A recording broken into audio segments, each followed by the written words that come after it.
ജപ്പാനിൽ ഒരു പുതിയ പ്ലാസ്റ്റിക് അവതരിപ്പിച്ചിട്ടുണ്ട്. സംഭവം ബയോഡിഗ്രേഡബിൾ ആണ്. ജപ്പാനിലെ റിക്കൺ സെന്റർ ഫോർ എമർജന്റ് മാറ്റർ സയൻസിലെ ഗവേഷകരാണ് ഈ പ്ലാസ്റ്റിക് കണ്ടുപിടിച്ചത്. ഇതിന്റെ പ്രത്യേകത എന്താണെന്ന് വെച്ചാൽ ഇത് നമ്മൾ ഉപയോഗിച്ച ശേഷം ഇപ്പോൾ കടലിലെ വെള്ളത്തിലാണ് ഇടുന്നതെങ്കിൽ മണിക്കൂറുകൾക്കുള്ളിൽ അത് കടലിലെ വെള്ളത്തിൽ അലിഞ്ഞു ചേർന്നോളും. വിഷരഹിതമാണ്. ഇനിയിപ്പോൾ മണ്ണിലാണ് ഇടുന്നതെങ്കിൽ 10-15 ദിവസത്തിനുള്ളിൽ മണ്ണിൽ അലിഞ്ഞു ചേർന്നോളും. നശിക്കുമ്പോൾ കാർബൺ ഡയോക്സൈഡ് ഒന്നും പുറത്തു വിടില്ല എന്നുള്ളതാണ് ഇതിന്റെ പ്രധാനപ്പെട്ട ഒരു ഗുണം. പിന്നെ വിഷരഹിതമായതുകൊണ്ട് മെഡിക്കൽ ആവശ്യങ്ങൾക്ക് ഉപയോഗിക്കാം. അതേതായാലും നന്നായി. കാരണം നമുക്കൊക്കെ ഒരു ദിവസം പോലും പ്ലാസ്റ്റിക് ഇല്ലാതെ ജീവിച്ചു പോകാൻ പറ്റത്തില്ലല്ലോ. അപ്പോൾ ഇതേപോലെ ബയോഡിഗ്രേഡബിൾ പ്ലാസ്റ്റിക് ഉള്ളത് വളരെ നല്ലതാണ്. കാരണം അത്രയും വേസ്റ്റ് കുറഞ്ഞു കിട്ടുമല്ലോ.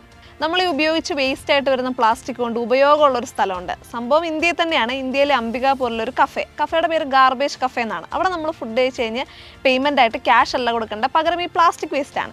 ഈ 500 ഗ്രാം പ്ലാസ്റ്റിക് വേസ്റ്റ് കൊടുത്താൽ രാവിലത്തെ ബ്രേക്ക്ഫാസ്റ്റ് കഴിക്കാം. 1 കിലോ പ്ലാസ്റ്റിക് വേസ്റ്റ് കൊടുത്താൽ മീൽസ് കഴിക്കാം. അങ്ങനെ ലണ്ടനിലെ റബ്ബിഷ് കഫേ എന്ന് പറഞ്ഞൊരു കഫേയിൽ നിന്ന് ഇൻസ്പയർഡ് ആയിട്ടാണ് അവരിങ്ങനെ ഒരു ഐഡിയ കൊണ്ടുവന്നത്. അവിടെയും ഇതുപോലെ സെയിം മെത്തേഡ് തന്നെയാണ്. പേയ്മെൻറ്റിന് പകരം പ്ലാസ്റ്റിക് വേസ്റ്റ്. ഈ ഗാർബേജ് കഫേയിൽ കിട്ടുന്ന ഈ പ്ലാസ്റ്റിക് വേസ്റ്റ് അവർ പ്രധാനമായിട്ട് റോഡ് നിർമ്മാണത്തിന് വേണ്ടിയിട്ടാണ് ഉപയോഗിക്കുന്നത്. അവരുടെ ലക്ഷ്യം ഇതാണ്: പരിസ്ഥിതി മലിനീകരണം കുറയ്ക്കുക, പിന്നെ ആരും വിശന്നിരിക്കാൻ പാടില്ല.